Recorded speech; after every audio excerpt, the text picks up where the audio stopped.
Oke Gus, kali ini kita dapat project tangki burik lagi.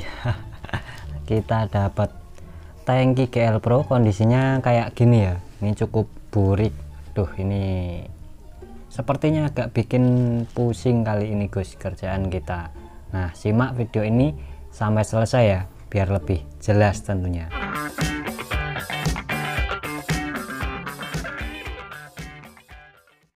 Assalamualaikum, jumpa lagi ya Gus di channel Kajine Painting ya. Kali ini kondisi medianya kayak gini, tangkinya ini sebagian udah kita bersihin ya dempulnya.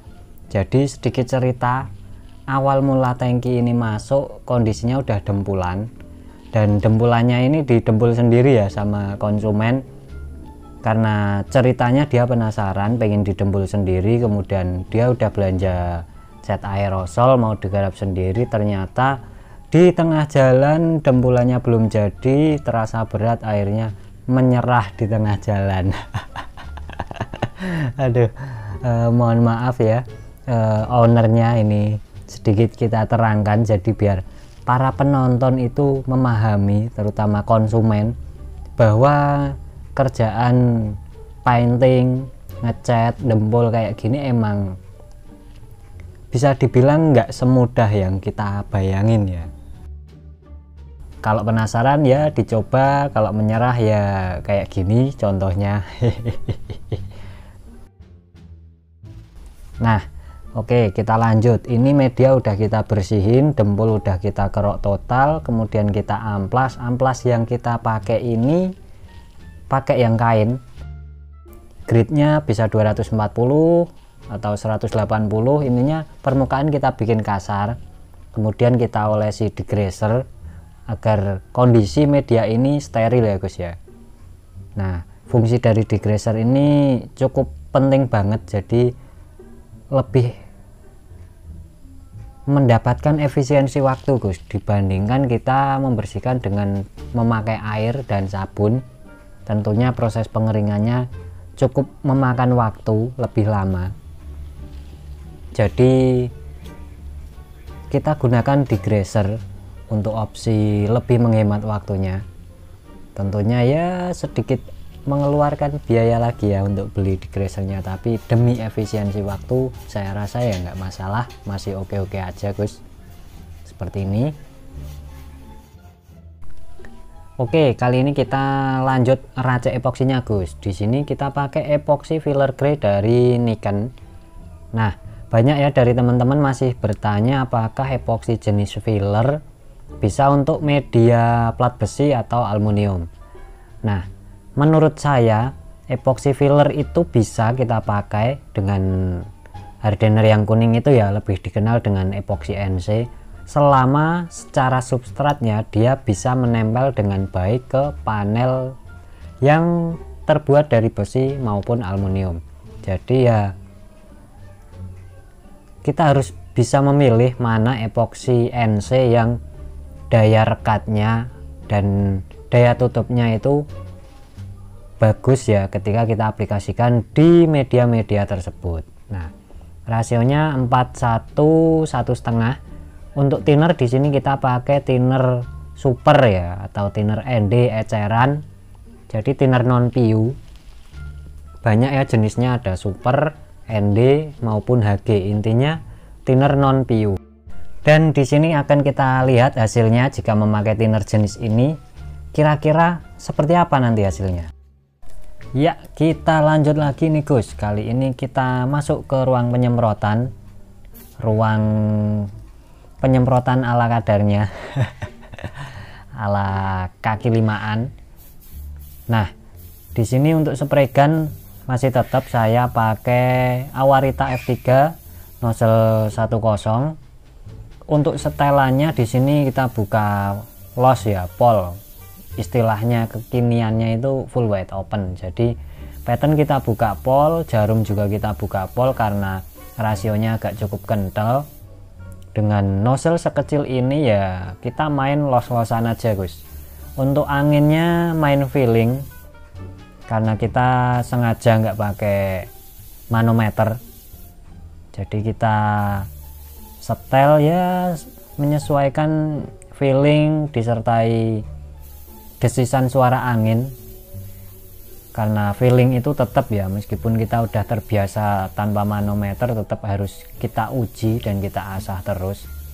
Nah, untuk urut-urutannya ya seperti ini, mulai dari tepian, kemudian mulai dari sisi sebelah kanan kita naik ke atas sampai di nut atas ini, kita balas lagi, kita lanjutin, nanti turun ke bawah sampai di sisi sebelah kiri selesai. Jadi kita usahakan nembaknya rapi ya, nggak loncat-loncat sana sini, itu nanti bisa tebel tipis Gus.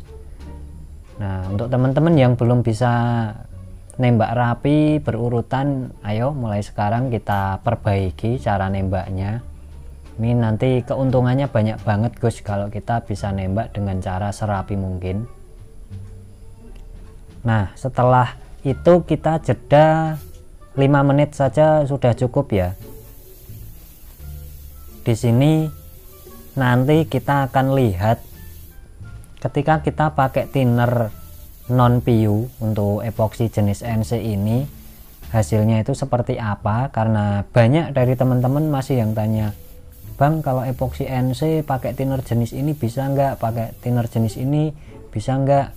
Nah, kalau cuma sekedar bisanya jelas bisa Gus. Nanti itu biasanya antara thinner NC non PU dengan menggunakan thinner PU, yang paling kelihatan itu di daya larut dan juga kelembutannya Gus.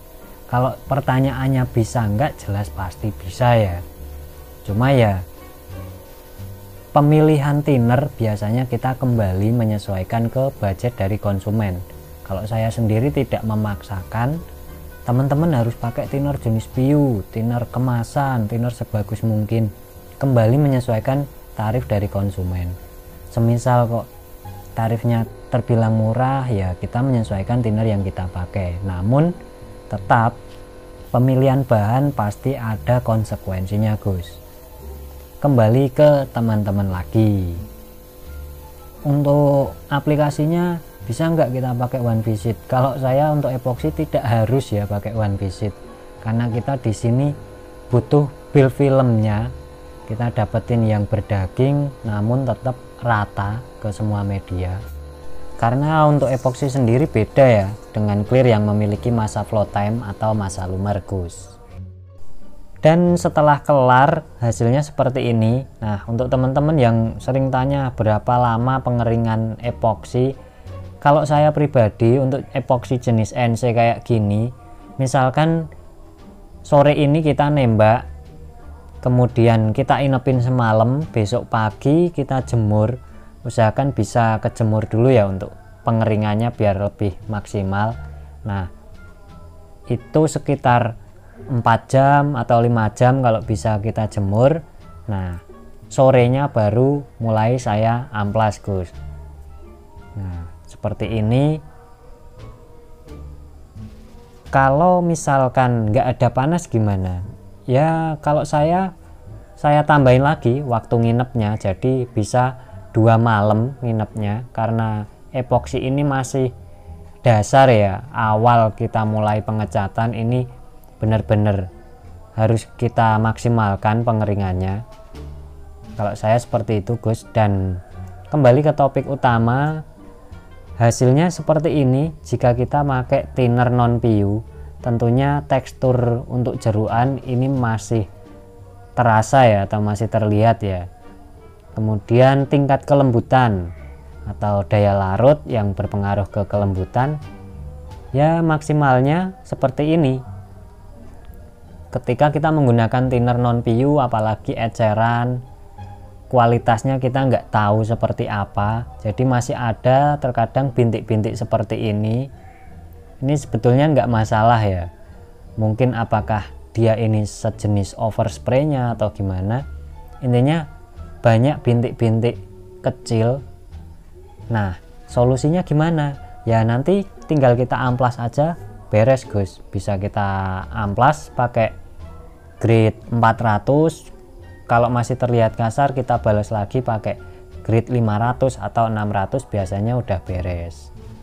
Nah, Jadi ya resikonya ketika kita pakai thinner non PU, thinner yang terbilang murah meriah, secara tarif ekonomi masih bisa kita kejar untuk kerjaannya, namun ya kita agak sedikit apa ya, kalau bahasanya di sini rekoso ya, kita harus telaten mungkin ya dalam segi pengamplasannya nanti Gus.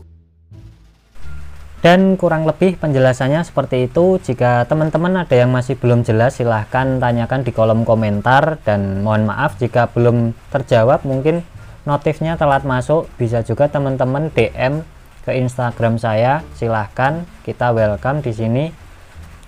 Dan sekedar mengingatkan, berhubung sudah mulai masuk musim hujan, untuk teman-teman hati-hati di jalan, dan yang di hati jangan lupa dijaga biar nggak jalan-jalan ke lain hati Gus. Duh, emang sedih kalau kayak gitu Gus. Oke, terima kasih untuk teman-teman semuanya. Wassalamualaikum warahmatullahi wabarakatuh. See you and matur, thank you.